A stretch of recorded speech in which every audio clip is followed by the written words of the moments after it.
করে যেতেই হবে সালা নয় নয় করে কমসে কম 100 বার আমি এই বাড়িতে এসেছি আর যতবারই এসেছি একটাই কথা শুনছি ওই গজেন্দ্র বাবু বাড়িতে নেই আর নেই তবে হ্যাঁ আমি ওই ইন্সপেক্টর পান্নালাল ও জানে না আমি ওর কি করতে পারি হ্যাঁ তুমি কি করতে পারবে পান্নালাল?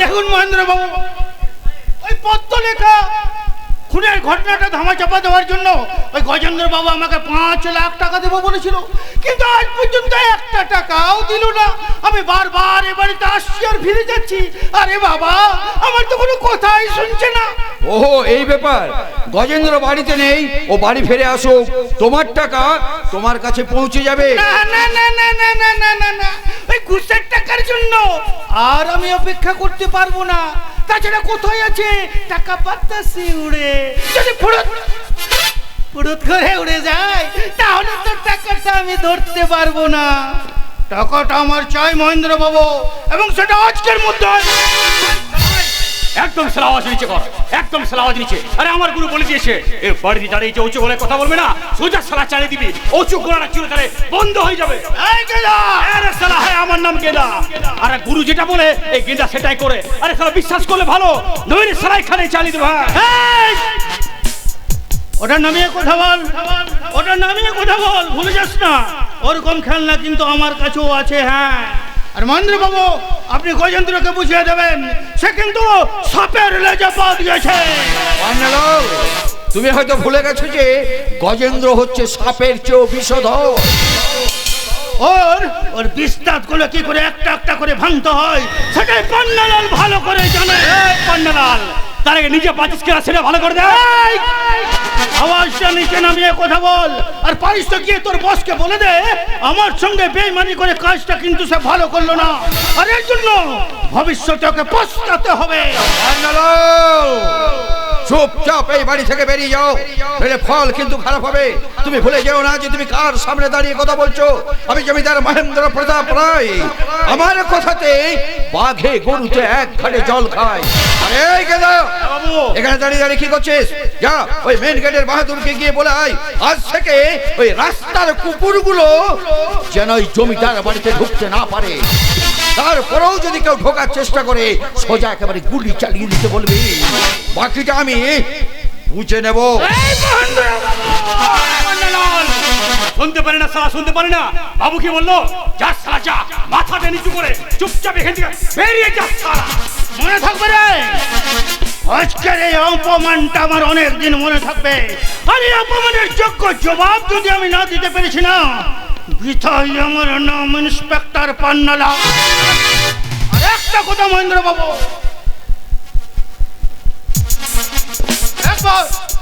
একবার যদি পত্র লেখার খুনের ঘটনাটা আদিত্য বাবুর কানে যায় না আপনাদের গোষ্ঠী সত্যকে জেলের ঘানি টানাবে এ আমি বলে রাখলাম পান্নালাল তোমার ওই অফিসার কেন পুরো পুলিশ ডিপার্টমেন্টটাকে যদি এই রায়বাড়িতে এনে ঢুকিয়ে দেয় না তাহলে পত্র লেখার খুনের রহস্যই থেকে যাবে তার কোনোদিনও তোমরা কুল কিনারা খুঁজে পাবে না সেটা সময় এলেই বোঝা যাবে মহেন্দ্র প্রতাপ রায় একটা কথা মনে রাখবেন অন্যায় করে আইনের চোখে দু একদিন ফাঁকি দেওয়া যায় কিন্তু চিরকাল নয়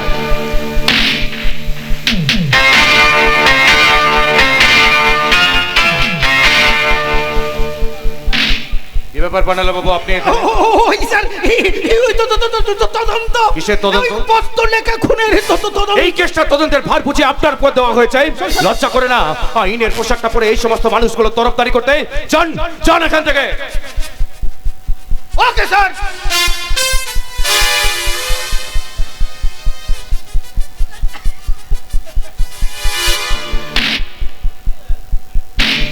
অফিসার আপনি কিন্তু যখন তখন এইভাবে হুটহাট আমার বাড়িতে আসতে পারেন না ভুলে যাবেন না যেটা একটা ভদ্রলোকের বাড়ি। তাছাড়া এই গ্রামের মানুষগুলো আমাকে যথেষ্ট সম্মান করে। তাই এরপর থেকে যখন আপনি আমার বাড়িতে আসবেন তখন কিন্তু সার্চ ওয়ারেন্টটা সঙ্গে করে নিয়ে আসবেন। নিয়ে এসেছি।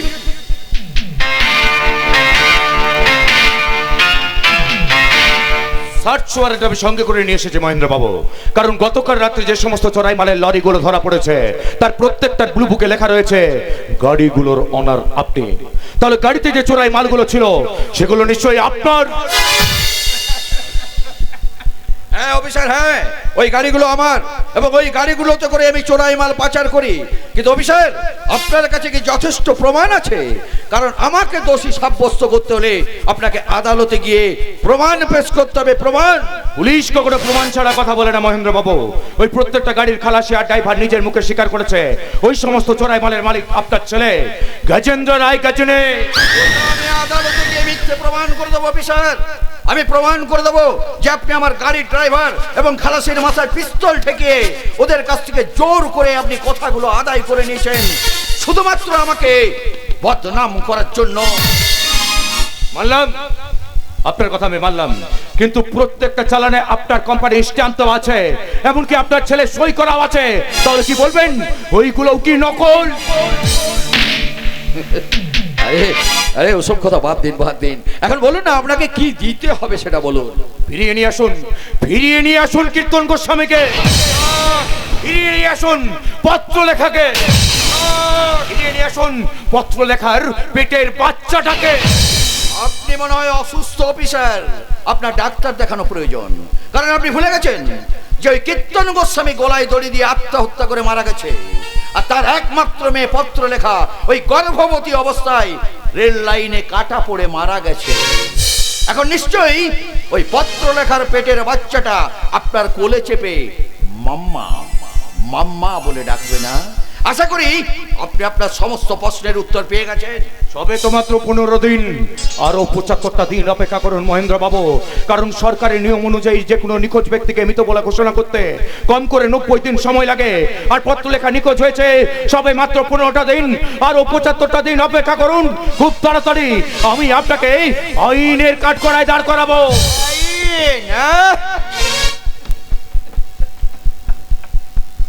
আপনি কোন আইনের কথা বলছেন অফিসার? যে আইনের চোখ দুটো এতদিন কালো কাপড়ে বাঁধা ছিল, চোখ দুটো আজ খুলে দিল। ওই হাতে দাড়ি পাল্লাটাকে ধরিয়ে রেখে আইনের হাতটাকে কিন্তু এখনো অকেজো করে রাখা হয়েছে। আপনি সেই আইনের কথা বলছেন তো? যে আইনে দিনের পর দিন ওই কুমারী মেয়েগুলোকে ধর্ষণ করে খুন করে ওই প্রকাশ্য দিবালোকে সমাজ বিরোধীগুলো মাথা উঁচু করে ঘুরে বেড়াচ্ছে, আপনি সেই আইনের কথা বলছেন? আপনি সেই আইনের কথা বলছেন যে আইনকে তোয়াক্কা না করে এদেশের নেতা মন্ত্রীরা ওই বেকার যুবক যুবতীদের কাছ থেকে চাকরি দেওয়ার নাম করে লক্ষ লক্ষ টাকা ঘুষ নিচ্ছে। তারপর যখন সেই চাকরিটা চলে যাচ্ছে তখন ওই ঘুষখোর নেতা মন্ত্রীগুলো ওই বড় বড় রাজনৈতিক মঞ্চে গিয়ে মিথ্যে ভাষণ দিচ্ছে, আপনি সেই আইনের কথা বলছেন?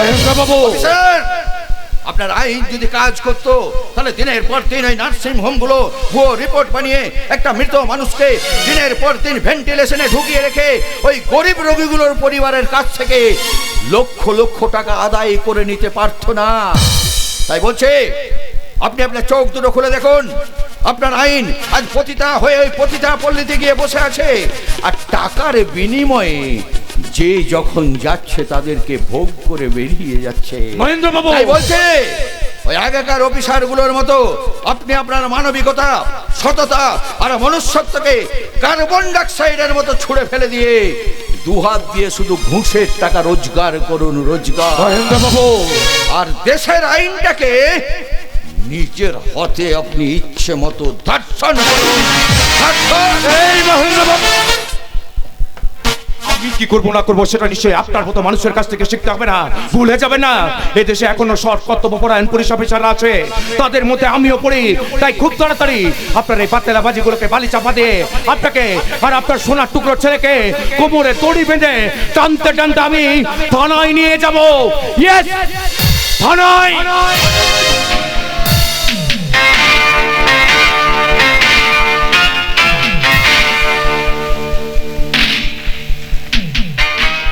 আচ্ছা আচ্ছা, তোমার কি হয়েছে বলো তো? তোমার মাথাটা গরম করে তুমি ঘর থেকে দুম করে বেরিয়ে চলে। অফিসার ওই শালা অফিসার বলে কিনা আমার রাত্রে ঘুম কেড়ে নেবে। আমি গজেন্দ্র রায় গজরে শালা আমার থেকে হারামি এই পৃথিবীতে একটা কেউ দেখেনি। শালা অফিসার বলে কিনা আমার রাত্রে ঘুম কেড়ে নেবে আমার। আমি বলছি তো ওই অফিসার তোমার কিছু করতে পারবে না। আর তুমি মাথাটা ঠান্ডা করো, আমি কথা বলছি ও কিছু। আরে ওই অফিসার আমার বাড়ি গিয়ে আমার বাবাকে সাজিয়ে এসছে। কথাটা শুনে আমার রক্ত মাথায় চেপে গেছে রে। শুধু তাই নয়, শোন, আমার ড্রাইভার আমার খালাসি সব কটাকে অ্যারেস্ট করেছে, গাড়িগুলোকে সিজ করেছে। এখন ড্রাইভার খালাসি যদি আমার নাম বলে দেয় আমি ফেসে যাবো। তাই তো শালা অফিসার কি করেছে জানিস? আমার বাড়ির সামনে পুলিশ ফোর্স বসেছে। হ্যাঁ, একটা সুযোগ চাইছে, একটা সুযোগ পেলে আমাকে শালা জেলে ঢুকিয়ে দিবে অফিসার। তুমি এত মাথা গরম করছো কেন? তুমি আমার কথাটা মন দিয়ে শোনো। এসো না, এসো শোনো আমার কথা শোনো। শোনো আমি তোমাকে একটা কথা বলছি। ওই অফিসার যেমন তোমার দুর্বল জায়গাটা খোঁজার চেষ্টা করছে, তুমিও ঠিক ওই অফিসারের একটা দুর্বল জায়গা খোঁজার চেষ্টা করো। আর এই পৃথিবীর প্রত্যেকটা মানুষের না একটা দুর্বল জায়গা নিশ্চয়ই আছে। আর সেই দুর্বল জায়গাটা তোমাকে খুঁজে বের করতেই হবে।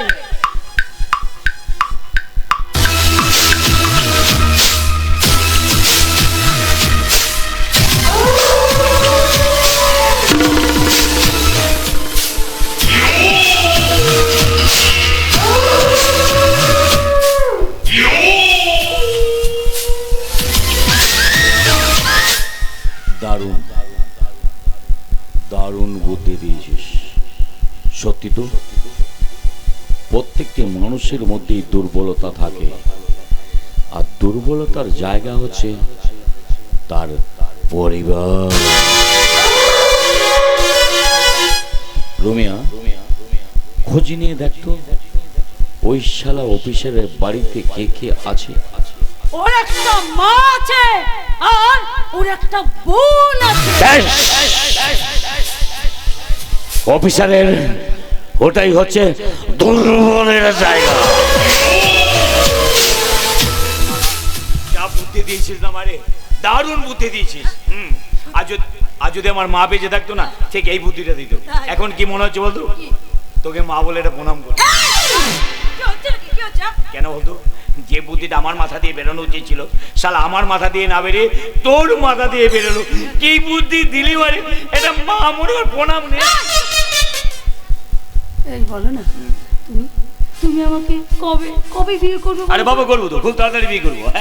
হ্যাঁ, আরে বাবা দেখ, তোকে বিয়ে করবো বলে ওই দূরে তাকিয়ে দেখ, ওটা হচ্ছে আমাদের স্বপ্নের ঘর।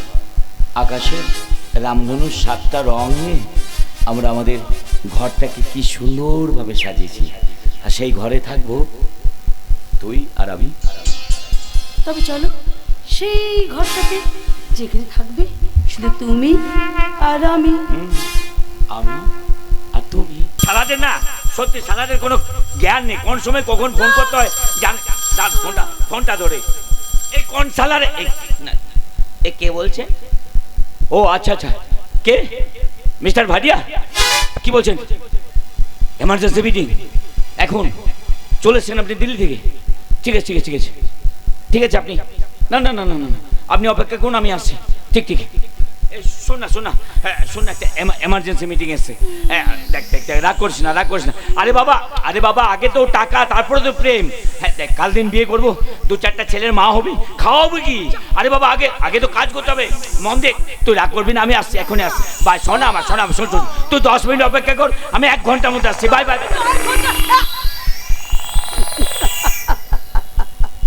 গজেন্দ্র বলে গেল আমাকে আর কয়েকদিন পরে সে আমাকে বিয়ে করবে।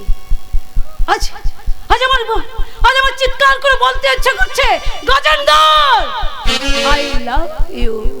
কারণ আমি আর কয়েকদিন পরে আমি এই রায়বাড়ির বউ হয়ে যাব। এটা তো দুরাশা ছাড়া কিছু নয় রে বোন। তাই অলিক স্বপ্ন দেখা বন্ধ করে বাস্তবের মাটিতে ফিরে আয়। কে তুমি? তুই আমাকে না ছিল, আমি তোকে ভালো করে চিনি। তুই গেদার মন রুমিয়া। হ্যাঁ, আমি ভবতোষ মুখার্জি, তোর দাদার বন্ধু। আর এই গজেন্দ্র একটা সময় আমার খুব ভালো বন্ধু ছিল, তাই গজেন্দ্রকে আমি খুব ভালো করে চিনি। ওর মতো বেঈমান বিশ্বাসঘাতক নারী লোভী পিশাচ এই পৃথিবীতে একটা কেউ নেই। তাই গজেন্দ্র নিয়ে যে স্বপ্নটা তুই দেখছিস রে বোন, সেটা তোর অলিক স্বপ্ন। কারণ গজেন্দ্র কখনো কোনো মেয়েকে সম্মান দিতে জানে না। তাই আমি বলছি, ওকে ভুলে গিয়ে নতুন ভাবে নিজেকে বাঁচার চেষ্টা কর রে বোন। আমার ভালো মন্দটা একান্ত আমার ব্যক্তিগত ব্যাপার। আমি আমার ভালোটা খুব ভালো করেই বুঝি। কোনো বাইরের লোকের কাছ থেকে কোনো জ্ঞান নিতে আমি চাই না। তাই আপনি আমার দাদার বন্ধু বলে আজ আপনাকে কিছু বললাম না। এটা যদি অন্য কেউ হতো এর উত্তরটা আমি অন্যভাবেই দিতাম। তাই আমাকে আমার পথেই চলতে দিন। চলে, নমস্কার। গজেন্দ্র এভাবে দিনের পর দিন সহজ সরল মেয়েগুলোকে প্রলোভন থেকে ভোগ করে যাচ্ছে, এটা যেন তার খেলাতে পরিণত হচ্ছে ভগবানই জানে। এই শেষ কথা। কিন্তু নন্দিনী, নন্দিনী কেন আসছে না? কেন যে লেট করছে আমি বুঝতে পারছি না। আমি চলেছিস ভবতোষ, এখন তুমি বলো যে কেন বারবার ফোন করে দেখা করার কথা বলছিলে? Nandini, Nandini, Nandini, I love you Nandini, I love you. আমি তোমাকে ভীষণ ভীষণ ভীষণ ভালোবাসি নন্দিনী। আসলে কি হয়েছে বলো দেখি? কয়েকদিন তোমাকে দেখতে পাইনি বলে আমার মনটা খুব ছটফট করছিল তোমাকে দেখার জন্য, তাই তোমাকে ফোন করে এখানে ডেকে পাঠিয়েছি। বলছি আমরা যে দুজন দুজনকে ভালোবাসি, মানে এই ব্যাপারটা তুমি তোমার বাড়ির লোকজনদের জানিয়েছো? না, জানাইনি, পরে জানাবো। পরে পরে পরে যখনই তোমাকে বলেছিল তখনই তুমি বলেছো পরে জানাবো। এদিকে আমার বাড়ির লোকজন বিয়ের ব্যাপারে চাপ দিচ্ছে, বলছে 6 মাসের মধ্যে বিয়ে কর, না হলে অন্য মেয়েদিকে বিয়ে দিয়ে দেবে। বাহ বাহ বাহ, চমৎকার ভবতোষদা, চমৎকার।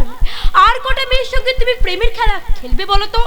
আমার সঙ্গে প্রেম করলে, পত্র লেখাচ্ছে দিতে, সিঁদুর পরানোর কথাও বললে। বাহ, চমৎকার চমৎকার চমৎকার। নন্দিনী, এসব কি বলছো তুমি? কি হচ্ছে কি তোমার? তাকাও আমার দিকে, তাকাও। কি হচ্ছে এসব? তুমি কি আজে বাজে কথা বলছো? কেন রেগে আছে আমার প্রতি? তোমার কথা তুমি কিছু বুঝতে পারছি না। বুঝতে পারছো না তাই না? না, পারছি না। আমি একদম ঠিক কথাই বলছি, ঠিক। আচ্ছা আচ্ছা, তুমি তো বলেছিলে যে পত্র লেখাচ্ছে দিতে সিঁদুর পরাবে, তারপরে তুমি আমার কাছে কেন এসেছো? তুমি কি মনে করো যে আমার ভালোবাসা ভাঙা খেলনার মতন ফেলনা, যে যখন খুশি যেমন খুশি ব্যবহার করবে? না নন্দিনী, না, তুমি আমাকে ভুল বুঝছো। আমি শুধুমাত্র তোমাকে ভালোবাসি, অন্য কাউকে নয়। তুমি কেন আমাকে ভুল ভাবছো? না না না, ভুল নয়, ভুল নয়, ভুল নয়। আমি একদম তোমার ঠিক ভাবছি, ঠিক। আমার ভালোবাসা যদি তোমার কাছে কোনো দাম থাকতো, তাহলে আমাকে বাদ দিয়ে তুমি পত্র লেখার ছেদে সিঁদুর পরানোর কথা বলতে পারতে না। ভেবেছিলে নন্দিনীকে তো ব্যবহার করে নিয়েছি, এবার তাকে ছুঁড়ে ফেলে দিয়ে ওই পত্র লেখাকে বিয়ে করে নেই। লম্পট চরিত্রহীন কথাকার। বাহ বাহ নন্দিনী, বাহ। তুমি আমাকে লম্পট চরিত্রহীন বলছো। যে ভবতোষ মুখার্জি তার সত্য আদর্শের জন্য সর্বস্ব ত্যাগ করছে, তাকে তুমি লম্পট চরিত্রহীন বলতে তোমার এতটুকু দ্বিধা হচ্ছে না? না, হচ্ছে না, হচ্ছে না, হচ্ছে না। ওই দেখো ভবতোষদা, বৈশাখী মেঘে সূর্যকার ঘনঘটা, কালো মেঘের বুক ছেড়ে বেরিয়ে আসছে বিদ্যুতের আর্তনাদ। পরাক্রান্ত মন নিঃশ্বাস নিচ্ছে তমকরম কাছে। বৃষ্টি নয়, মৃত্যু, মৃত্যু আমার দিকে হাত চালিয়ে দিয়ে ডাকছে, মৃত্যু। বলো না, বলো না নন্দিনী, বলো না। তুমি এভাবে কথাগুলো বললে আমি কতটা কষ্ট পাচ্ছি তুমি বুঝতে পারছো না নন্দিনী।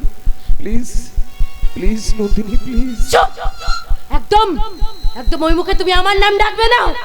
ওই নামটা শুনে আমার প্রেরণা হচ্ছে। তোমার নামটা আমার বুকে একটা ঝড় ধরেছে, আমার বুকে একটা জ্বালা ধরেছে। এই মুষলধারা বৃষ্টিও এই ঝড়টাকে কিন্তু তাই চালাতে পারবে না। দেখো দেখো ভবতোষদা, দেখো আজ আমি কেমন হেরে গেছি, ভবতোষদা, হেরে গেছি। আমি কোনো ভুল করিনি, কোনো অন্যায় করিনি। যে ভবতোষ মুখার্জি তোমার হাতে হাত রেখে সারা জীবন কাটানোর কথা বলেছি নন্দিনী, সে তোমাকে ছেড়ে অন্য মেয়েকে গ্রহণ করবে, এ কথা তুমি ভাবলে কি করে নন্দিনী? মিথ্যে! সেদিন তুমি আমায় মিথ্যে বলেছিলে, মিথ্যে মিথ্যে মিথ্যে। জানো তো ভবতোষদা, প্রত্যেকটা মেয়ের কাছে তার ভালোবাসার মানুষটা হয় সত্যের, আদর্শের। তোমার দেখো না আদর্শের পথ আমি হাঁটতে চেয়েছিলাম, ভেবেছিলাম বাকিটা জীবন কাটিয়ে দেবো, কিন্তু আজ তোমায় ভালোবাসি বলতে আমার ঘৃণা হচ্ছে। তোমার বিশ্বাসের ঘরটা আমার কাছে খুলে গেছে, তোমার সততার মুখোশটা আমার কাছে খুলে গেছে। আজ তোমায় ভালোবাসি বলতে আমার ঘৃণা হচ্ছে। তোমার ভালোবাসা, বিশ্বাস, সততা আমার কাছে হেরে গেছে, হেরে গেছে, হেরে গেছে। হ্যাঁ, তুমি ঠিক বলেছো। সততা, বিশ্বাস, ভালোবাসা, এগুলো বর্তমান যুগে কোনো দাম নেই। ওগুলো সব বাজারে খেন্দা হয়ে গেছে। তাই যে কেউ টাকার বিনিময়ে ওগুলো বাজার থেকে কিনে আনতে পারে। পাগলা পাগলা কতকার। হ্যাঁ হ্যাঁ, তুমি ঠিক বলেছো, তুমি ঠিক বলেছো। আমি না হতেও পারি একটা পাগল। এই যে মেয়ে, তুমি বুঝি একে খুব ভালোবাসো, তাই না? বিশ্বাস করবে না, একদম বিশ্বাস করবে না। এদের মতো ছেলেদেরকে একদম বিশ্বাস করবে না, কারণ এরা সিঁথিতে সিঁদুর দেওয়ার আগে এরা গর্ভে সন্তান দেয়। এদেরকে বিশ্বাস করলে ঠকতে হবে। এদের কাছে ভালোবাসার কোনো দাম নেই, শরীরটাই সব। তাই তোমার শরীরটাকে ইচ্ছে মতো ভোগ করে তোমার গর্ভে সন্তান দিয়ে তোমাকে ওই ছিপড়ার মতো ওই আস্তা কুড়ে ছুঁড়ে ফেলে দেবে। কিসব বলছেন? কি আজে বাজে কথা বলছেন? ও, তুমি বুঝি কর্তব্যপরায়ণ, আদর্শবাদী, সৎ মানুষ? তাহলে তোমারও কোনো দাম নেই। এই সমাজের মানুষগুলো তোমার কাছে কোনো দাম নেই, কারণ এদের নিজেদের মূল্যবোধ নেই। তাই এরা তোমাকে মূল্য দেবে কেমন করে বলো? আর এই যে ছেলে, তোমাকেও একটা কথা বলি, শোনো। এখনকার মেয়েদেরকে একদম বিশ্বাস করবে না। এখনকার বেশিরভাগ মেয়েরাই ছেলেদের শরীরটাকে নিয়ে নিজেদের কামনা মেটানোর জন্য ভোগ করে। এসো এসো এসো, ওই দেখো, ওই আকাশের দিকে তাকিয়ে দেখো, ওই দেখো রবীন্দ্রনাথ, ওই দেখো বিবেকানন্দ, ওই দেখো নজরুল। তাদের বিদ্রোহ আত্মাগুলো ফিরে আসতে পারছে না বলে ওরা কেমন টুকরে টুকরে কাঁদছে। কিন্তু ওরা কেমন করে ফিরে আসবে বলো? ওরা কেমন করে ফিরে আসবে? ওদেরকে গর্ভে ধারণ করার মতো এখন তো কোনো গর্ভ নেই। এখনকার বেশিরভাগ মেয়েরাই বিয়ের আগে নানা ধরনের ওষুধ খেয়ে বা ওইসব নার্সিং হোমগুলোতে গিয়ে গর্ভপাত করিয়ে বসে আছে। ওরা কেমন করে আসবে? তাই তো ওদেরকে সারা জীবন কাঁদতেই হবে, ওদেরকে কাঁদতেই হবে। এসব আপনি কি বলছেন? সব মেয়ে সমান, তাদের কাছে ভালোবাসার কোনো দাম নেই। না নেই, ওইসব ফেসবুক হোয়াটসঅ্যাপ ভালোবাসার কোনো দাম নেই। যদি হির রাঞ্ঝা, লায়লা মজনু, বেহুলা লকিন্দরের মতো ভালোবাসতে পারতে, তাহলে সেই ভালোবাসার দাম ছিল। এখনকার ছেলেমেয়েরা তো ভালোবাসার জন্য জীবন দিতে পারে না, একে অপরের সাথে সারা জীবন চলতে পারে না। তাহলে তোমরাই বলো না, তোমরাই বলো না, সে ভালোবাসার কোনো দাম থাকতে পারে? দাম থাকতে পারে না গো। কিন্তু আপনি আমাদের মধ্যে হঠাৎ করে ঢুকে পড়লেন কেন? আমি? হ্যাঁ আপনি। চুপ। জানো, আমি না, আমি যেখানে সুযোগ পাই আমি সেখানে ঢুকে পড়ি। জানো, আমি একবার ছুটে গিয়েছিলাম ওই নবান্নে। সেখানে গিয়ে দিকে হাজার হাজার চাকরিহারা শিক্ষক দাঁড়িয়ে দাঁড়িয়ে তাদের চোখের জল ফেলছে। তাদের চোখের জল দেখে আমার চোখ থেকে জল গড়িয়ে এলো। তাই তো আমার চোখের জল মুছতে মুছতে আমি সেখান থেকে বেরিয়ে গেলাম। তারপর আমি ছুটে চলে গেলাম ওই দিল্লির সংসদ ভবনে। সেখানে গিয়ে দেখি এ ওকে টেবিল ছুটছে, তো ওকে চেয়ার ছুটছে, এ ওকে একটা ফাইল ছুটছে, তো ওকে দুটো ফাইল ছুটছে। আর তা দেখে আমার যেন মনে হলো বাঁদরে বাঁদরে ঢিল ছোড়াছড়ি করছে।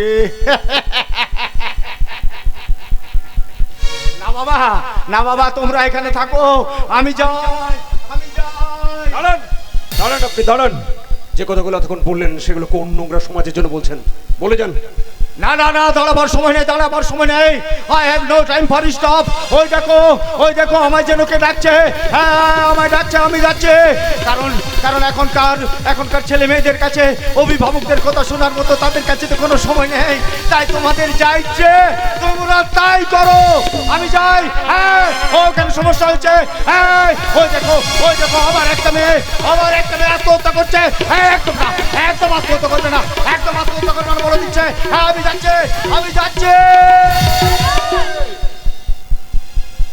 আর যাবার সময় তোকে একটা কথা বলে যাই রে মা, বিশ্বাস করে ভালোবাস, তাতে দুঃখ নেই রে মা। শুধু বিশ্বাস করে স্মৃতিতে সিঁদুর নেওয়ার আগে গর্ভে যেন সন্তান নিস না রে মা। তাহলে এ যুগের এই অসহায় বাবা মায়েরা তারা যে আত্মহত্যা করবে রে মা, আত্মহত্যা করবে। আপনি আয় খুকুয়া আয় কুকুয়া আয় কুকুয়া আয় কুকুয়া আই রে আমার কাছে আয় মামনি নতুন নতুন সুরিনে শিখলে জানলার গ্রিলটাতে ঠেকায় মাথা মনে হয় আমার মতো কেউ বলে না আয় কুকুয়া আয় কুকুয়া আয় কুকুয়া আয় কুকুয়া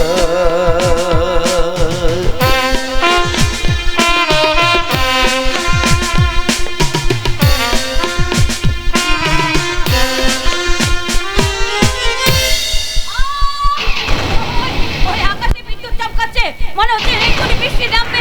কিন্তু বৃষ্টির প্লাবন আমার কিছুতেই মনটাকে শান্ত করতে পারবে না। আজ কেবলই তার কথা মনে পড়ছে।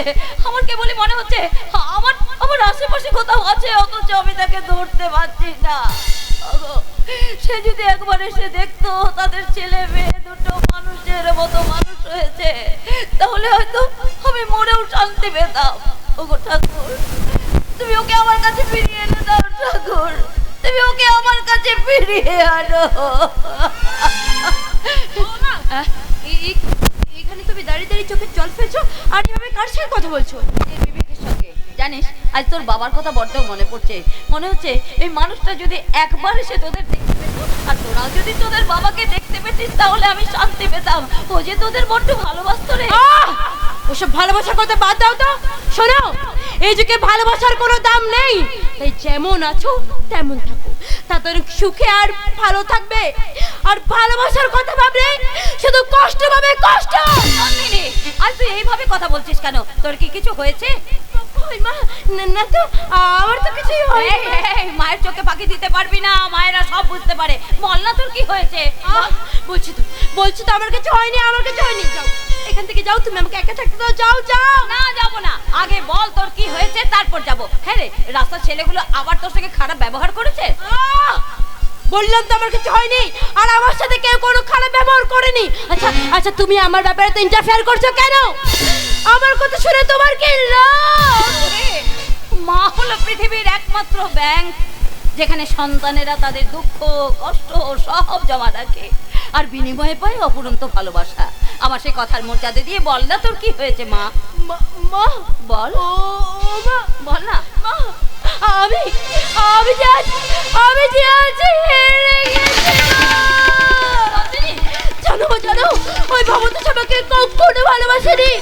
ও যদি আমাকে ভালোবাসতো তাহলে আমাকে বাদ দিয়ে পথ চলে কাটছে দিতে, সেদের বড়ের কথা বলতে পারতো না।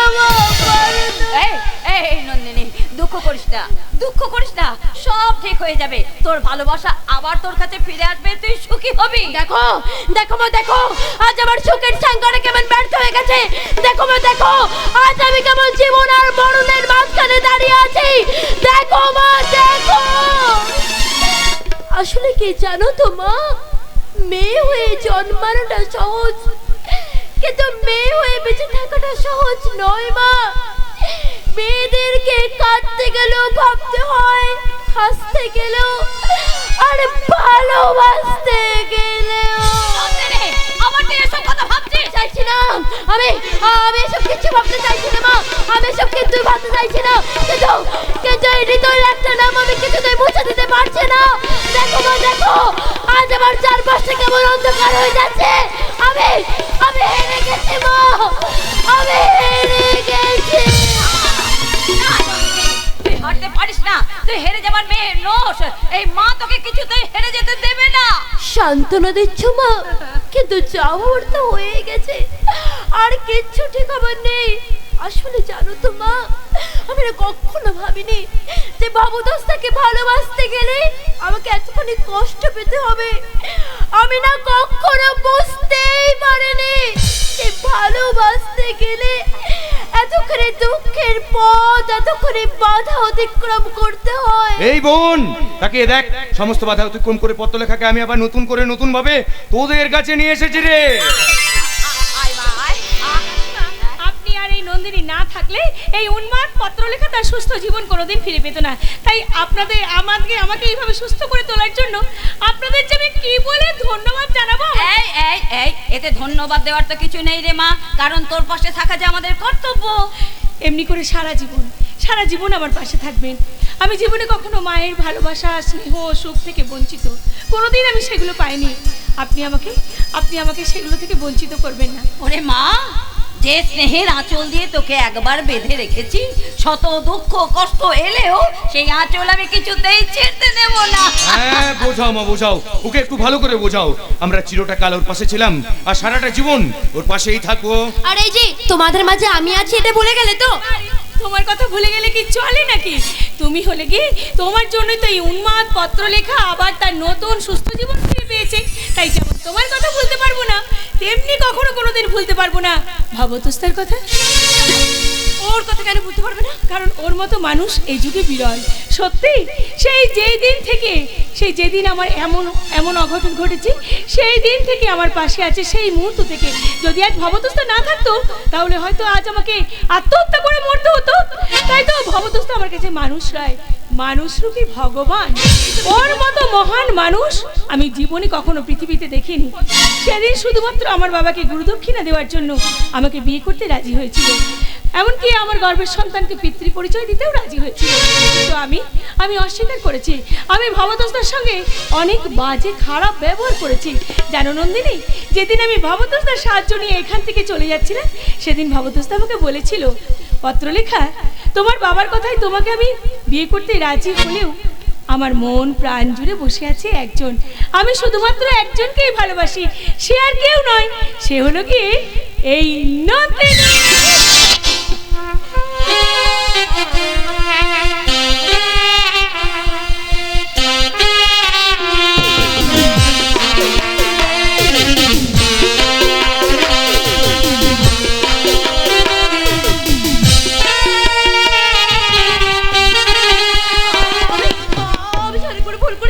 আমি না জেনে না বুঝে ওই মানুষটাকে অনেক খারাপ কথা বলেছি। না না, আমার ভুলে প্রায়শ্চিত্ত আমাকেই করতে হবে।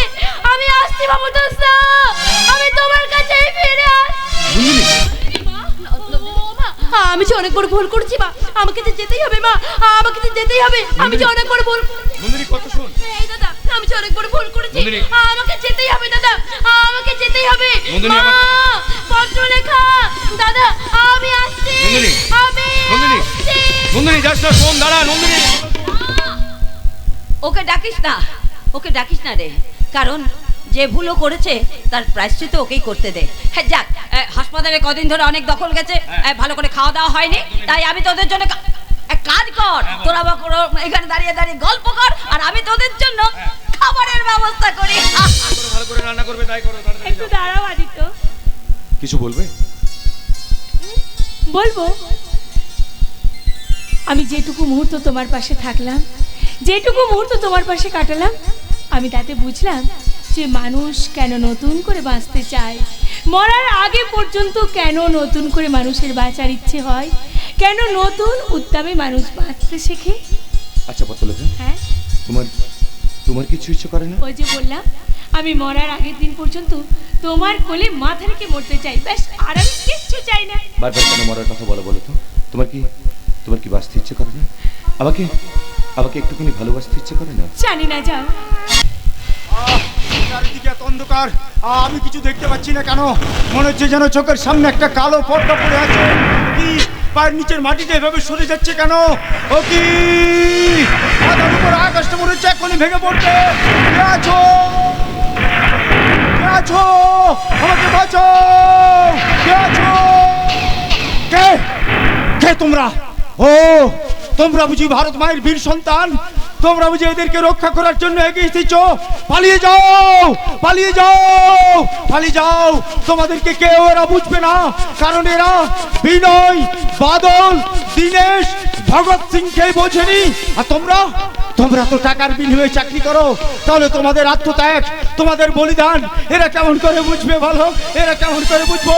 তাই তো আমি বলছি এখান থেকে পালিয়ে যাও, পালিয়ে যাও।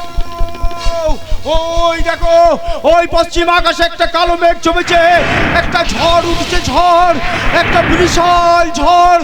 আর সেই ঝড়ে ওই কাশ্মীর থেকে কন্যাকুমারী সব কিছু উড়িয়ে নিয়ে যাবে গো, সব কিছু উড়িয়ে নিয়ে যাবে। আর তোমাদের মনের আবর্জনার স্তূপগুলো ওই নদীর বন্যার মতো সব কিছু ধুয়ে মুছে সব হয়ে যাবে। এই, কে তুই? আরে এখানে একা একা দাঁড়িয়ে কি করছিস? আমি ভারত মায়ের সুপ্ত সন্তান। তাই তো ঘুমন্ত মানুষের মনে সুপ্ত চেতনার বীজটা আমি রোপণ করতে এসেছি। ওই সুপ্ত চেতনার বীজগুলোকে আমি আমার বন্দুকের গুলিতে ঝাঁঝরা করে দেব। পারবেন না স্যার, পারবেন না। দেখতে পাচ্ছেন না, নিশুতি রাতের মধ্যে রবীন্দ্রনাথের উপেন্দ্রের ঘুম ভেঙে গেছে, ওরা নজরুলের বিদ্রোহে উঠে পড়েছে, ভগবান বিষ্ণুর পদাঘাতে ওরা ঘুম থেকে জেগে উঠেছে। তাই তো ওরা আন্দোলন স্টেশনে দাঁড়িয়ে পড়েছে। পাগল একটা, যাবি রে, যা এখান থেকে।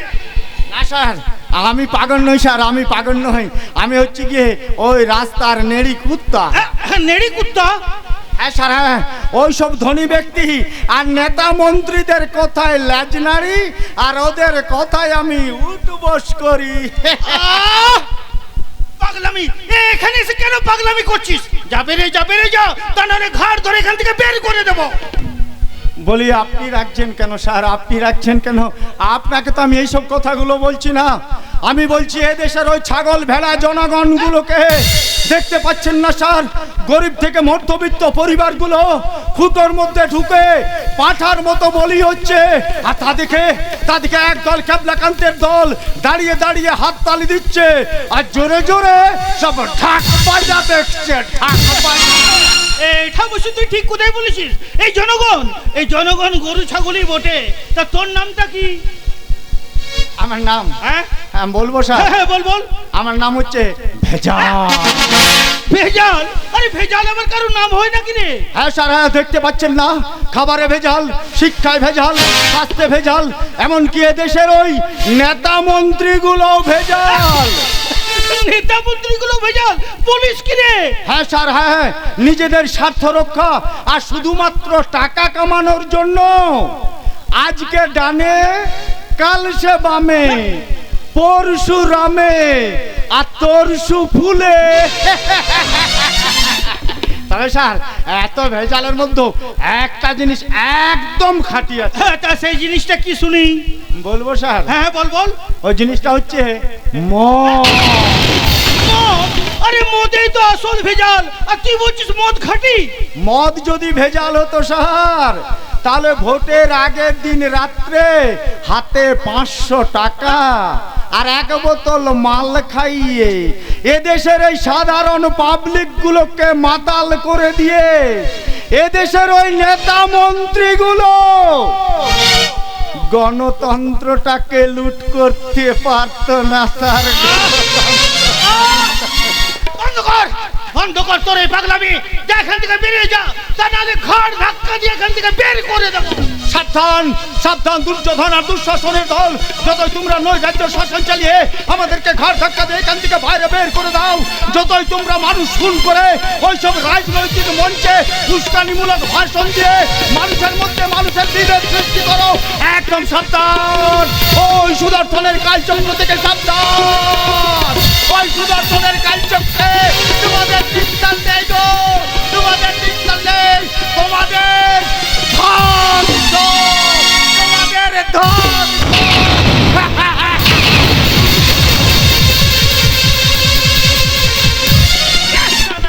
তোমাদের ধ্বংস, তোমাদের ধ্বংস। সালা, আমাদের ধ্বংস নেই রে, কারণ আমরা হলাম রক্তবীজের বংশধর। আমরা যুগ যুগ ধরে ছিলাম, আছি, আর ভবিষ্যতেও থাকবো। কিন্তু তুই যদি দ্বিতীয় দিন এখানে এসে পাগলামি করেছিস না, শালা মেরে তো ঠ্যাংটা একেবারে ভেঙে দেবো। তার আগে আমি আপনার পা দুটো কেটে হাতে ধরে দেবো। কি পেয়েছেন আপনি? ইয়ার কি পেয়েছেন? আপনি ইয়ার কি করতেছেন? শালা কারি কারি টাকা নেবেন আর কাজের বেলায় কাজ করবেন না। শুনুন, এখন একটা মিটিং সেরে আসছে, জরুরি মিটিং। হ্যাঁ, সীমান্তে অনেক অস্ত্র লাগবে, যেমন AK-47 আর রেক্সের মতো অস্ত্র, আর সমস্ত অস্ত্রগুলো সীমান্তে আপনাকে পৌঁছাতে হবে। সীমান্তে পৌঁছাতে গেলে কাশ্মীরি যুদ্ধ লাগবে, আর আমি চাই কাশ্মীরি যুদ্ধ হোক। কাশ্মীরি যুদ্ধ হলে আমার পকেট ভরবে, তাই এই কাজের দায়িত্ব আপনাকে দিলাম। আপনি কোনো টেনশন করবেন না স্যার, টাকা পেলে আমি সব করতে দেবো পারি। দেবো পান্নালাল বাবু, দেবো। আপনাকে আমি 10 লক্ষ টাকা দেবো। মাত্র 10 লক্ষ টাকা? আরে স্যার, ওই টাকায় এখন কিছু হয় না স্যার। আরে বর্তমানে যা বাজার দর, ওই টাকায় এখন কিচ্ছু হবে না। আর তাছাড়া আপনি তো জানেন এই সকল কাজে প্রচন্ড রিস্ক, তাই এই কাজগুলো করতে হলে আমাকে 50 লাখ। এই পান্নালাল, আটা বন্ধ করুন, নাহলে পিস্তলের গুলিগুলো মুখ দিয়ে ঢোকাবো, কোথায় বেরোবো আমি নিজেও জানি না। মজা করতেছেন, ইয়ার কি করতেছেন? 50 লক্ষ টাকা বাপের জন্য দেখেছেন এতগুলো টাকা? 10 লক্ষ টাকা দেবো। 10 লক্ষ টাকার আপনি কাজটা করবেন আপনি। আরে ঠিক আছে বাবা, ঠিক আছে, এত ভয় দেখাবেন না তো। ঠিক আছে, আপনি 10 লক্ষ টাকায় দেবেন, ওতে আপনার কাজ হয়ে যাবে। আমি তাহলে এখন আসি।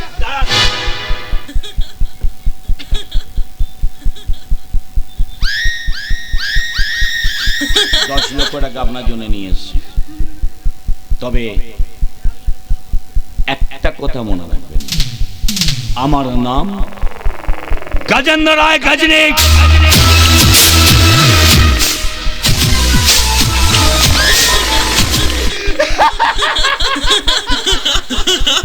শালা গজেন্দ্র রায় গজনিক, এর মতো হারামি।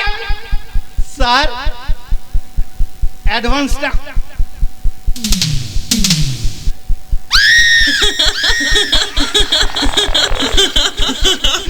শালা এর মতো ঢ্যামনা মাল।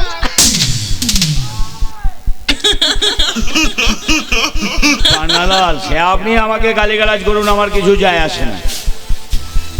একটাকে তো শালা টাকা দিয়ে আমি নিজের পকেটে পুরে নিলাম, কিন্তু একটা আছে, আর সেটা হচ্ছে ওই আদিত্য নারায়ণ।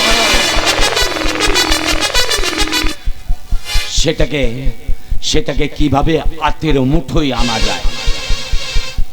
শালা সততার ট্যাবলেট খেয়ে বসে আছে। কি করে আমি আনবো ওই আদিত্য নারায়ণকে আমার হাতের মুঠোয়? এই জন্য চিন্তা করতে হবে না গুরু, ওই আদিত্য নারায়ণকে জব্দ করার জন্য ওর মাটাকে আমি তুলে এনেছি গুরু।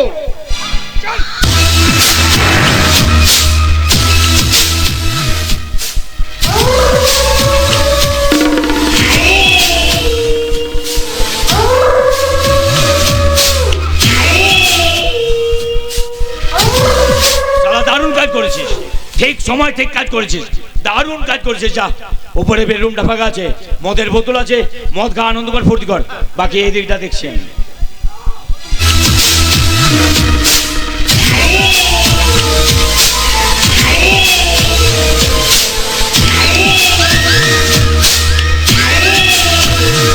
ভয় পাবেন না, খুব ভালো ছেলে আমি, একদম ভয় পাবেন না, কারণ আপনি আমার শত্রু নন।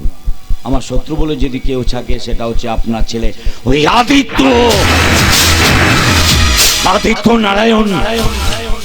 সেদিন থেকে শালা এই সাহেবগঞ্জে ওসি হয়েছে, সেদিন থেকে আমার পিছনে লাগার চেষ্টা করছে।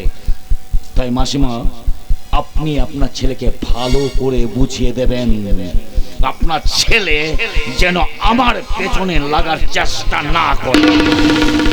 করবি তুই আমার ছেলেকে? কি করবি? আমার ছেলেকে মারবি না, সে ক্ষমতা তোর নেই, তাই তো আমাকে এখানে তুলে নিয়ে এসেছিস। কিন্তু একটা কথা মনে রাখিস গজেন্দ্র, আমি যতদিন বেঁচে থাকবো ততদিন তোর সামনে বাধার প্রাচীর হয়ে যাবে। এই মাসি বাপ, আওয়াজ দিচ্ছে, একদম মাথা গরম করাবেন না আপনি। কি করবি? মাথা গরম করাবেন না আপনি। হ্যাঁ, হাত উড়ে যাবে, হাত উড়ে যাবে আমার। এই সারা হারামি।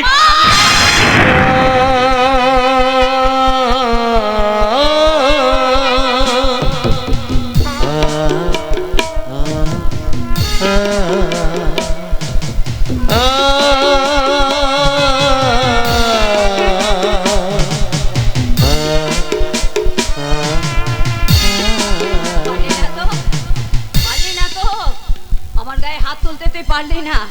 কেন পারলি না জানিস? কারণ তোর মধ্যে এখনো বিবেক, মনুষ্যত্ব বেঁচে আছে। এখনো সময় আছে গজেন্দ্র। আয় সঠিক পথে ফিরে আয়, ফিরে আয় এই মায়ের কোলে। দেখ না এখানে কত সুখ, কত শান্তি, কত ভালোবাসা জমে আছে। আয় না গজেন্দ্র, আয়।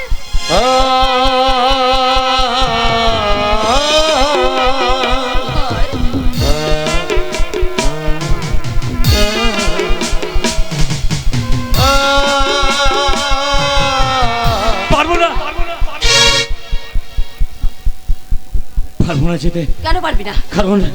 কারণ আমি যে মা জাতিটাকে ঘেন্না করি। কেন ঘেন্না করিস? কেন বল আমাকে, বল। কি জানেন আপনি? কি জানেন? মা মানে মায়া, মা মানে মায়া, মা মানে মমতা। জানেন আমি ছোট থেকে যে মায়া, মমতা, ভালোবাসা এগুলো কিচ্ছু পাইনি। আমার যখন 3 থেকে 4 বছর বয়স, তখন আমার মা আমাকে ছেড়ে, আমার বাবাকে ছেড়ে একজন পরপুরুষের সাথে মাঠে পালিয়ে বলতে পারে এতে আমার দোষ কোথায়? কেন মা একবারের জন্য ভাবলো না এই ছেলেটা কি করে বড় হবে, কে তাকে মানুষ করবে, কি করে সে সমাজে প্রতিষ্ঠিত হবে? একবার আমার জন্য ভাবলো না। টিফিন খাই, আমিও ভাবতাম আমার মা থাকলে ঠিক এইভাবে আদর, যত্ন, ভালোবাসা দিয়ে আমাকে টিফিন খাই। পাইনি মায়ের ভালোবাসা। তারপর বাড়ি ফিরে গিয়ে আমি মাকে খুঁজে বেড়াতাম। জ্বর হলে মনে মনে ভাবতাম যে আমার মা যদি আমার মাথায় জল পটে দিয়ে ওষুধ খাইয়ে ঘুম পাড়ানি গান গাইয়ে ঘুম পাড়িয়ে দিত। পাইনি। বলুন এটা আমার দোষ কোথায়? খিদে পেত, ছটফট করতাম, আমি মাকে খুঁজে বেড়াতাম। আমার ঘরের চাকর হরি কাকা জোর করে কানের কাছে দুটো চড় বেড়ে খাইয়ে আমাকে ঘুম পাড়িয়ে দিত। আসতো না ঘুম আসতো না।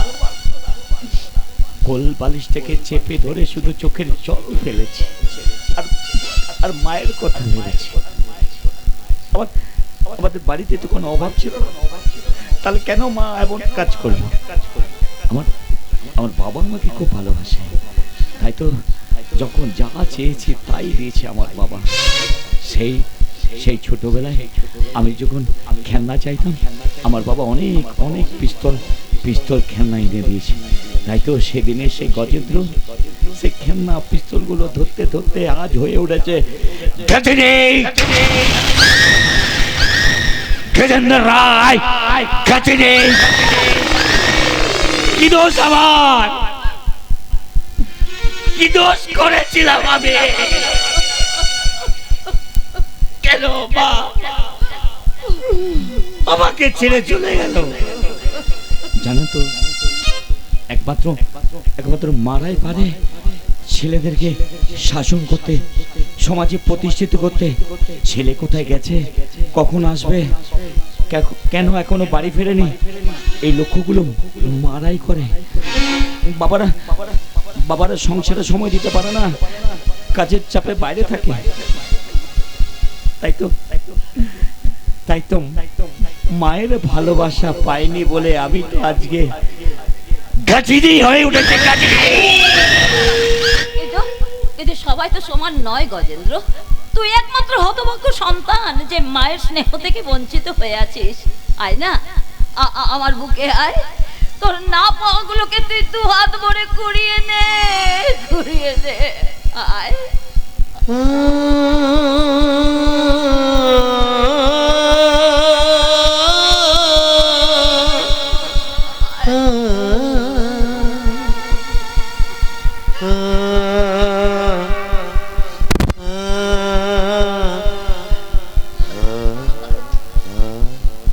চলে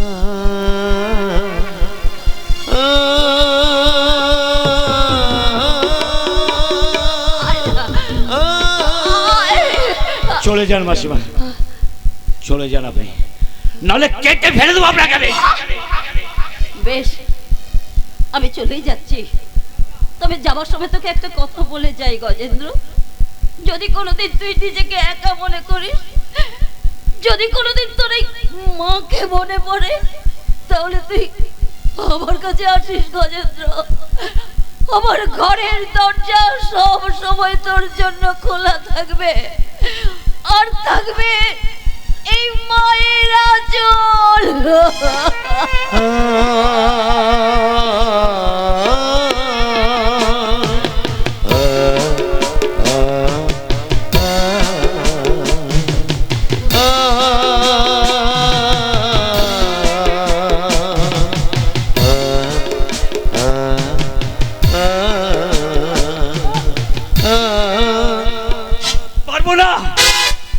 পারবো না যেতে আপনার কাছে, কারণ চাই না আমি আপনার ভালোবাসা। আমি গজেন্দ্র হয়ে থাকতে চাই, কারণ একটা করে সিঁড়ি বেয়ে যে আমি পাপের সাম্রাজ্য তৈরি করেছি, সেই সাম্রাজ্যের একটাই সম্রাট, সেই সম্রাটের নাম গজেন্দ্র রায় কাজরে। কারণ আমি অধর্মের হাত ধরে জেনেছি ধর্মকে পোড়াবার আগুন। আমার ভালো লাগে সালা মেয়েদের নিয়ে খেলা করতে। আমি চাই ভগবানকে 2 নম্বরে ধান্দার কর্মচারী বানাতে। ত্রেতা যুগে জন্মেছিলাম রাবণ, তারপরে কংস, আর কলিতে আপনারা আমাকে মানুষ বলছেন, কিন্তু দয়া করে আপনারা আমাকে মানুষ বলবেন না। মানুষ আমি নই, মানুষ রূপী আমি শুয়োরের বাচ্চা।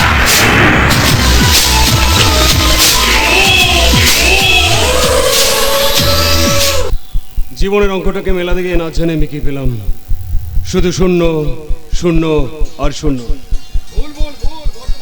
বর্তমান যুগে প্রেম প্রীতি ভালোবাসার কোনো মূল্য নেই। কেউ তার মূল্য দিতে জানে না, কেউ না। নন্দিনী সব ভুল বুঝতে পেরে তোমার কাছে ফিরে এসেছে ভবতোষ। এগি, তুমি এখানে কেন এসেছো? সেদিনে অপমানে কিছু বাকি আছে বুঝি? না, বিশ্বাস করো, আজ তোমাকে অপমান করতে আসিনি। আমি এসেছি আমার সব ভুল বুঝতে পেরে তোমার কাছে ক্ষমা চাইতে। একজন অসৎ লম্পট চরিত্রহীন মানুষের কাছে ক্ষমা চাওয়ার তো কিছু নেই নতুন। তাছাড়া তুমি তো কোনো ভুল করোনি, তাহলে ক্ষমা চাইবে কেন?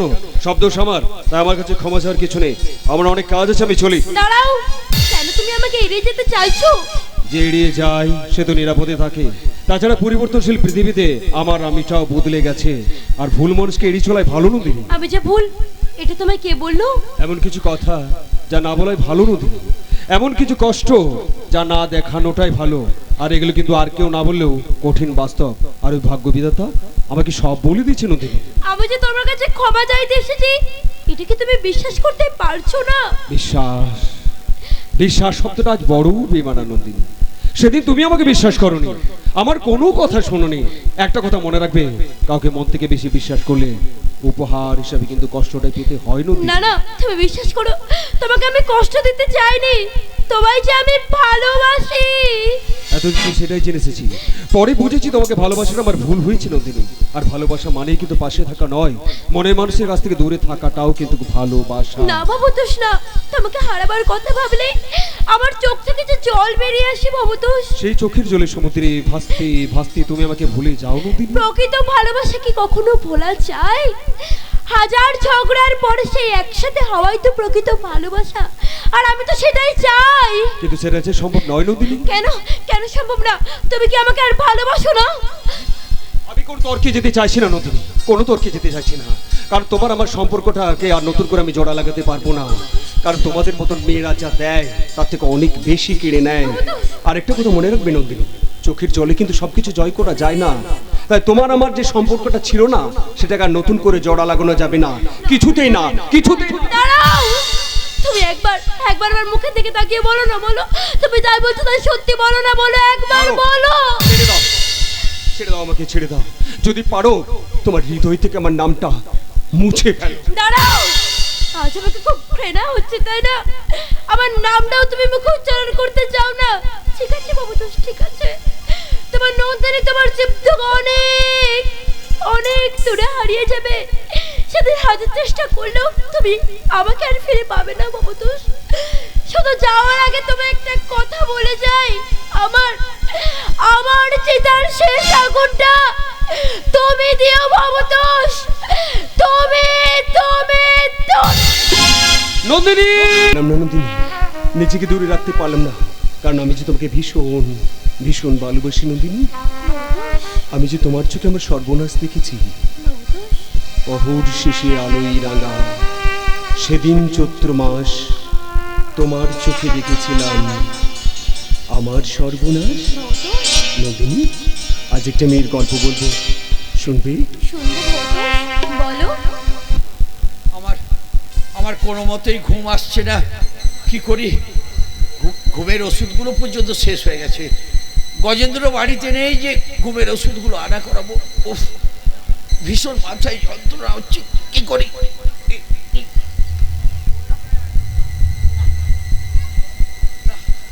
আমার মাথায় ভীষণ যন্ত্রণা, কোনো মতেই ঘুম আসছে না।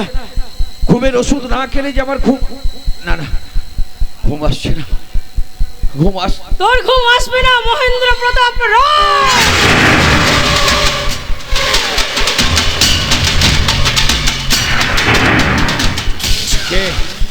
কে তুই?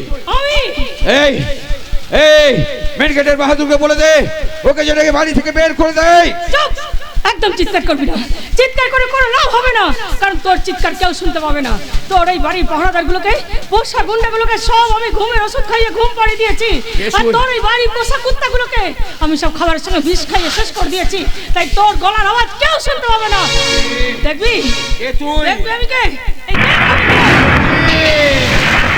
পত্র লেখা, তুই এখনো বেঁচে আছিস, আমি এখনো বেঁচে আছি, আমি মরিনি। তোদের শেষ করবার জন্য আমি এখনো বেঁচে আছি। মনে আছে আমি প্রতিজ্ঞা করেছিলাম তোর বংশের একমাত্র প্রদীপকে শেষ করব, তোর বংশধরকে মারবো, তোকে মারবো। তাই ততক্ষণ না তোদেরকে মারছি ততক্ষণ আমার নিস্তার নেই। আজ আমি তোকে মারবো, তারপর তোর বংশধরকে শেষ করবো।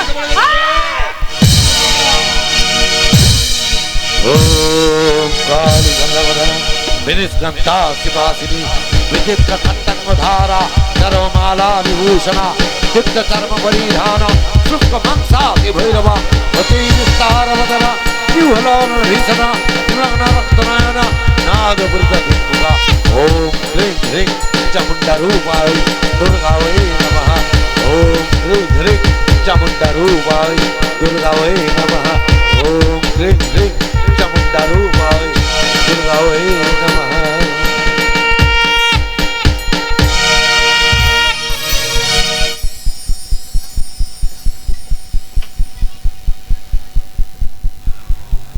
ছাড়ুন, আপনি সরে যান, সরে যান পাল্লাল বাবু, আপনি সরে যান। কার এত বড় সাহস? না না, কার এত বড় সাহস যে আমার ঘরে ঢুকে আমার বাবাকে হত্যা? ছাড়বো না পান্নালাল বাবু, ছাড়বো না। আপনি সরুন, আমি আরে বাবা, আমি তো আছি নাকি? আপনি আছেন বলে তো বেশি ভয়। আপনি কি করেছেন? শুধু ঘুষ খেয়েছেন আপনি আমার কাছে, আর নেতা মন্ত্রীদের সারা চামচাগিরি করেছেন, আর লরি ড্রাইভার কাছে হাত পেতে ঘুষ খেয়েছেন, সারা ঘুষখোর। দিলেন তো এতগুলো পাবলিকের কাছে আমার প্রেস্টিজটাকে একেবারে পাংচার করে। 7 দিন, আপনি আমায় 7 দিন সময় দিন। এই 7 দিনের মধ্যে আসল অপরাধী আপনার পায়ের কাছে হবে। খুঁজে বের করুন পান্নালাল বাবু। ছাড়বো না, কাউকে ছাড়বো না। যে আমার বাবাকে হত্যা করেছে আমি কেটে ফেলবো। খুঁজে বের করুন। মনে রাখবেন আমার নাম গজেন্দ্র রায় গজনী। জানি তো, একটা কথা বারবার গজেন্দ্র রায় গজনী, গজেন্দ্র রায়। আর আমি খুব ভালো করেই জানি আপনার নাম গজেন্দ্র রায় গজনী।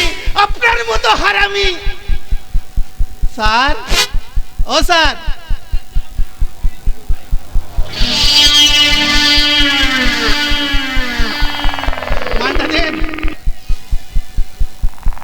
জন্মের পর থেকে আমি আমার বাবাকে কখনো প্রণাম করিনি। আপনাকে এটা প্রণাম করতে ইচ্ছে হচ্ছে না। মানে অনেক পুলিশ অফিসার দেখেছি, আপনার মতো ন্যাংটো পুলিশ দেখিনি।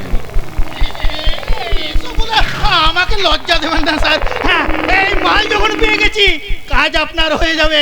আপনি 7 দিন অপেক্ষা করুন। এই 7 দিন পর আপনি দেখতে পাবেন এই পান্নালালের আসল খেলা। খেলা তো শুরু করবো আমি পান্নালাল বাবু, এবার শুরু করব খেলা আমি।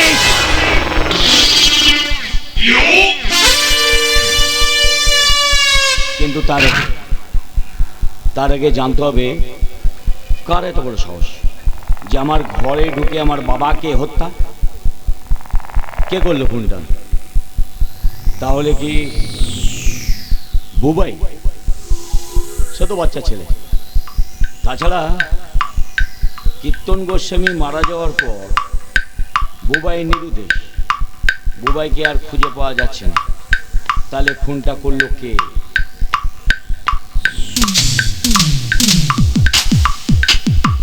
তাহলে কি পুলিশ অফিসার আদিত্য নারায়ণ? না না, সে কি করে করতে পারে? কারণ ও তো একজন আদর্শবাদী পুলিশ অফিসার, সে বাবাকে খুন করতে পারে না। ও অ্যারেস্ট করতো, আদালতে নিয়ে যেত। তাহলে খুনটা করলো কে? তাহলে কি খুনটা করেছে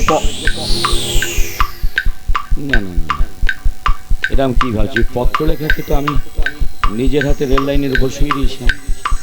তারপর দূর থেকে দাঁড়িয়ে দেখলাম রেলগাড়িটা পেরিয়ে গেল তার উপর দিয়ে, অর্থাৎ পত্র লেখা মারা গেছে।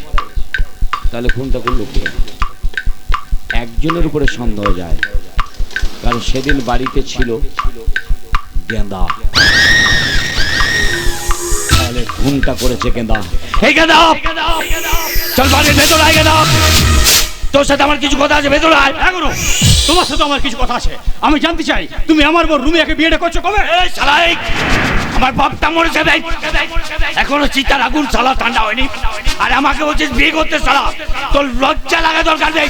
লজ্জা করে কিসের লজ্জা? হ্যাঁ, তুমি যেমন তোমার বাবার মৃত্যুর পরিস্থিতি আগুনে চলছো, ঠিক তেমনি আমি আমার বউ রুমিয়া চিন্তায় মরছে গুরু। ও ছেড়ে তো পৃথিবীতে আমার কেউ নেই। আমি জানতে চাই গুরু, তুমি কবে আমার বোনটাকে বিয়ে করবে? এই গাদা, এই আসলে যদি না করি বিয়ে না করি কি করবে রে শালা? এই গুরু, তোমাকে আর গুরু বলে রেয়াজ করবো না। এই পিস্তলের ছোটা গুলি ছাট ছাট করে শালা বল ধরছি। পারবে না তুই তো? না পারবো, পারবে না। আমি তোকে পিস্তল ধরতে শিখেছি। বল ধরছি, একটু হাতে ধর, হাত কাঁপছে। এখানে মার। পারবে না, বল ধরছি। পারবে না তুই, হাত কাঁপছে গেদা, পারবে না তুই।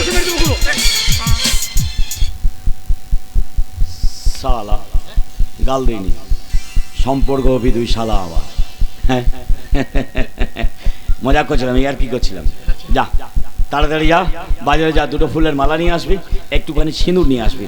তোর বোনটাকে আজকে বিয়ে করবো, কেমন? হ্যাঁ, আসবো না, একটা পুরোহিত মশাই নিয়ে আসবি। হ্যাঁ, আমার নাম শুনলে কেউ আসবে না, তুলে নিয়ে আসবে। যা যা যা যা, ছুটে যাবি, দৌড়ে আসবি। হ্যাঁ, আজ আমি ভীষণ ভীষণ খুশি, কারণ একটু পরে আমি হয়ে যাবো ওই রায়বাড়ির বউ।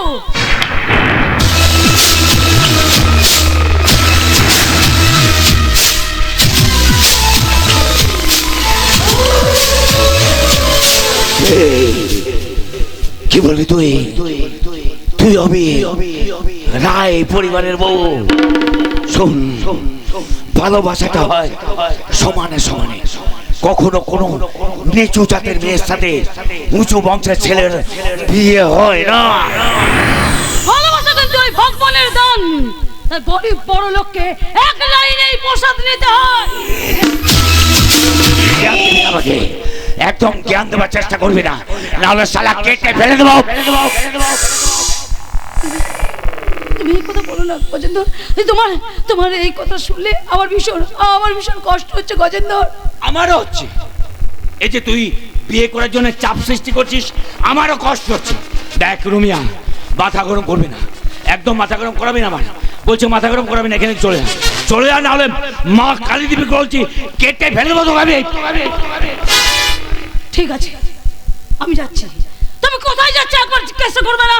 বল না, কোথায় যাচ্ছি বল। আমি তোমার সমস্ত কুকর্মের সাক্ষী, তাই আদালতে আমি হব তোমার রাজসাক্ষী।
মানা করছিলাম যে আমাকে চাপ দিবি না, আমি এসেছি জীবনটাকে উপভোগ করার জন্য। হ্যাঁ, ভালোবাসলে যে বিয়ে করতে হবে তার কোনো দিব্যি দেওয়া নেই। আরে বাবা, তুই আমার সাথে প্রেম করছিলি, আমি তোর সাথে প্রেম করছিলাম। দুদিন পরে তুই আমাকে ভুলে যেতিস, আমি তোকে ভুলে যেতাম। তুই অন্য ছেলেকে নিয়ে সংসার করতিস, আমিও আরেকটা মেয়েকে সাথে প্রেম শুরু করতাম। এটাই তো ছিল। আমার টাকায় ফুচকা খাচ্ছিলি, মোমো খাচ্ছিলি, বেশ ছিলি, ভালো ছিলি। এত বিয়ে করার চাপ সৃষ্টি কেন রে বাবা? না, বেশি দেরি করবো না। গেদা গেছে বাজারে, যে কোনো সময় আসতে পারে। হ্যাঁ, হাতে পিস্তল আছে, তাই এখানে সময় নষ্ট না করে তাড়াতাড়ি এখান থেকে চলে যেতে হবে। কিন্তু একে এখানে রেখে দিয়ে চলবে না। একে নিয়ে যাবো আমার বাগান বাড়িতে। হ্যাঁ, বাগান বাড়িতে মালিটাকে ডাকি, তারপর ওখানে ওকে পুঁতে দেবো। মালিটাকে ডাকতে হবে এই জন্যে, কারণ একটু ভারী আছে, একা তুলতে পারবো না। দুজন আছে, দুজন মিলে ঠিক তুলে নিয়ে চলে যাবো। তবে আপনারা যাবেন না। দেখা হচ্ছে নেক্সট সিনে। আসে, টাটা, বাই বাই। কোথায় গেলি রুমিয়া, কোথায় গেলি? এই দেখ তোর বিয়ের জন্য আমি ফুল মালা আর সিঁদুর নিয়ে এসেছি রে রুমিয়া। তাই তো এত ডাকছি, রুমিয়া সাড়া দিচ্ছে কেন? কোথায় গেল রুমিয়া? রুমিয়া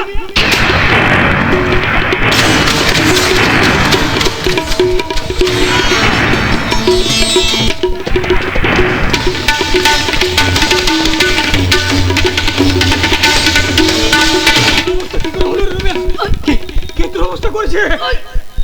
ওই শয়তান গো গো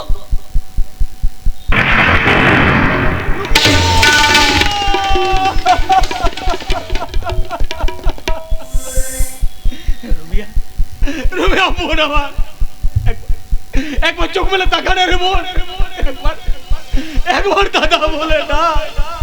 রুমিয়া, এই রুমিয়া, তুই ভাবে আমাকে ছেড়ে চলে যাস না রে বোন, তুই ছাড়া আমার আর কেউ নেই। রুমিয়া, রুমিয়া, একবার ওঠ না বোন, একবার ওঠ, একবার দাদা বলে না। তুই যদি এভাবে আমাকে ছেড়ে চলে যাস, তাহলে ভাই ফোটাই কে আমাকে ভাই ফোটা দেবে রে? তার গান থেমে গেছে নিঃসুতায়া, আমি একা বসে আছি স্মৃতি নেতা,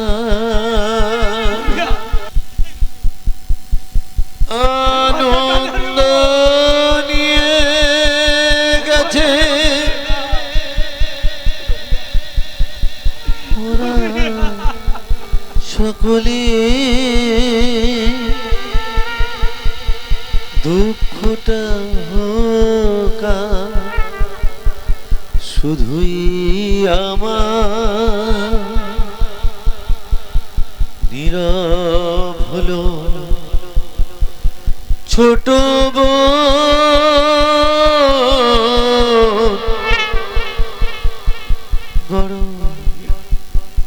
আদরে ছোট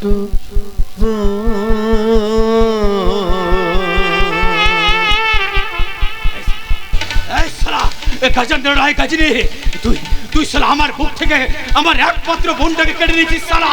আমিও তোকে ছাড়বো না রে। আমি এক করে থানায় যাব, থানায় গিয়ে সারেন্ডার করব, তারপর আদালতে যাব। আদালতে আমি হব তো সমস্ত কুকর্মের একমাত্র রাজ সাক্ষী।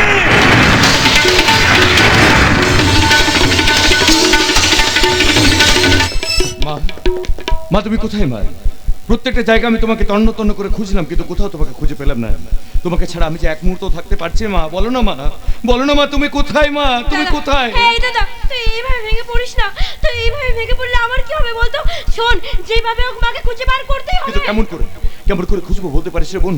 পৃথিবীর প্রত্যেকটা জায়গা আমি তন্ন তন্ন করে খুঁজলাম, কিন্তু মাকে কোথাও খুঁজে পেলাম না রে বোন, পেলাম না। তাহলে মায়ের কোনো বিপদ? চুপ কর, চুপ কর, দয়া করে চুপ কর। এই কথাগুলো বলে আর তুই আমাকে দুর্বল করে দিস না। আমাদের মায়ের কোনো বিপদ হতে পারে না রে বোন, পারে না। আজ কতদিন হয়ে গেল মা বাড়ি থেকে গেছে, আজ অব্দি বাড়ি ফেলো না। চল না তো চল, আমরা দুজন গিয়ে মায়ের খোঁজ করি, চল। হ্যাঁ চল। দাঁড়ান, আপনাদের কোথাও যেতে হবে না, আমি আপনাদের মায়ের সংবাদ নিয়ে এসেছি। পানালা বাবু, আপনি আমার মায়ের সংবাদ নিয়ে এসেছেন, বলুন না, বলুন না পানালা বাবু, আমার মা কথা চুপ করে থাকবেন না পানালা বাবু, বলুন না। শান্ত হন, আমি তো সব বলছি। ওই গজেন্দ্রের পোশাক গুন্ডা কেনা থানায় এসে আত্মসমর্পণ করছে। কি বলছেন আপনি? হ্যাঁ, শুধু তাই নয়, ও নিজের মুখে স্বীকার করছে ওই আপনার মাকে ওই গজেন্দ্রের অফিসে তুলে নিয়ে গেছিল। মিথ্যে কথা, মিথ্যে কথা বলছেন আপনি, মিথ্যে কথা বলছেন আপনি। নিশ্চয়ই মিথ্যে কোনো ষড়যন্ত্র ফাঁসানোর জন্য আমাকে এই মিথ্যে কথাগুলো বলছেন। বিশ্বাস করুন, বিশ্বাস করুন স্যার, আজ আমি আপনাকে একটাও মিথ্যা কথা বলছি না, যা বলছি সব সত্যি কথা বলছি। জানেন স্যার, আজ আপনাদের পরিবারটাকে দেখে আমার নিজের পরিবারের কথা মনে পড়ে গেল। তাই তো অসৎ ঘুষখোর পাটনালালের বিবেকটা আজ বিদ্রোহ করে জেগে উঠেছে স্যার। তাই তো আপনার কাছে অনুরোধ, আপনি আর দেরি করবেন না, ওই গজেন্দ্রের অফিসে ছুটে যান আর আপনার মাকে উদ্ধার করে নিয়ে আসুন। আর যদি পারেন এই অসৎ ঘুষখোর পাটনালালকে আপনি ক্ষমা করে দিন পানালা বাবু, ক্ষমা করে দিন। যাবেন না, শুনে যান।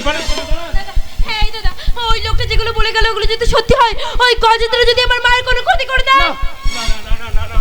না রে বোন, না, ওই গজেন্দ্র আমার মায়ের কোনো ক্ষতি করতে পারে না। আর ও যদি আমার মায়ের কোনো ক্ষতি করে, তাহলে আমিও এই আইনের পোশাকটা খুলে দিয়ে বেআইনি ভাবে ওকে আমি খুন করবো রে বোন, খুন করবো।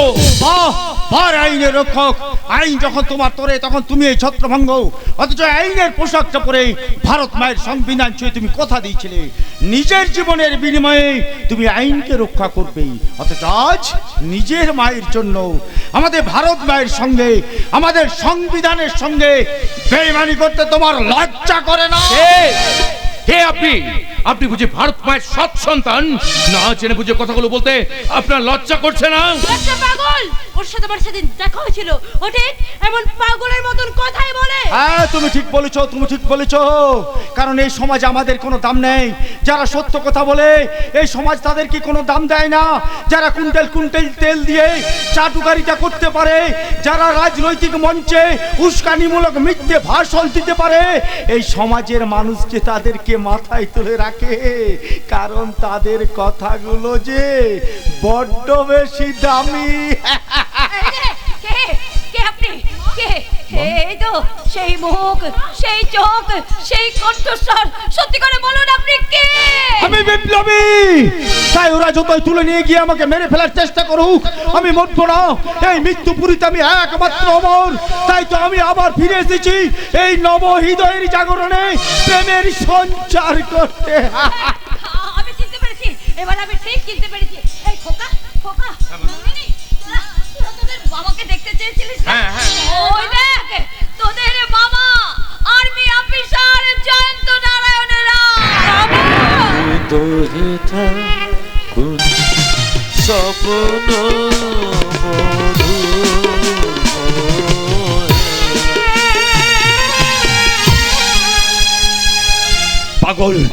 পাগল হয়ে গেছে শালা অফিসার। তাই তো যে কোনো সময় আমাকে মেরে ফেলতে পারে, এনকাউন্টার করার জন্য খুঁজে বেড়াচ্ছে। মারবে আমাকে অফিসার, কিন্তু মরবো না, এত সহজ আমি মরবো না। কিন্তু কে মারলো আমার বাবাকে জানতে হবে কে মারলো আমার বাবাকে, কে? আমি।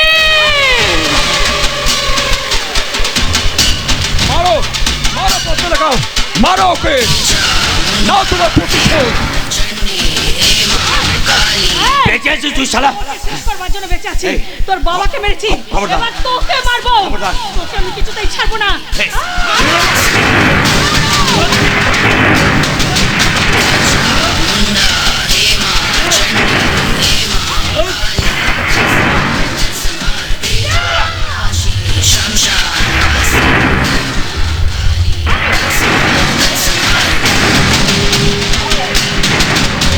কি করছিস? ও তো মারা গেছে। আদিত্য তুমি এসেছো।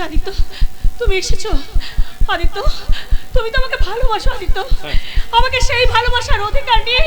তুমি পারো না আমার এই সেটি থেকে প্রতিশোধের সিঁদুরটাকে মুছে দিয়ে তোমার ভালোবাসার সিঁদুর দিয়ে একটুখানি আমার স্মৃতিটাকে রাঙিয়ে দিতে। পত্রলেখা, পত্রলেখা, আজ আমি ভীষণ খুশি। পত্রলেখা, ভীষণ খুশি। এই দিনটার জন্য তো আমি এতদিন ধরে অপেক্ষা করেছিলাম। বেশ, তবে তাই হোক পত্রলেখা, তোমার স্মৃতি থেকে ওই প্রতিশোধের সিঁদুরটাকে মুছে দিয়ে আমি পরিয়ে দিলাম আমার ভালোবাসার সিঁদুর। ভবতোস্তা, তুমিও আমাকে পরিয়ে দাও আমাদের ভালোবাসার সিঁদুর। সুখের ঘরে লাগলে আগুন, শান্তি এখন বহুদূর।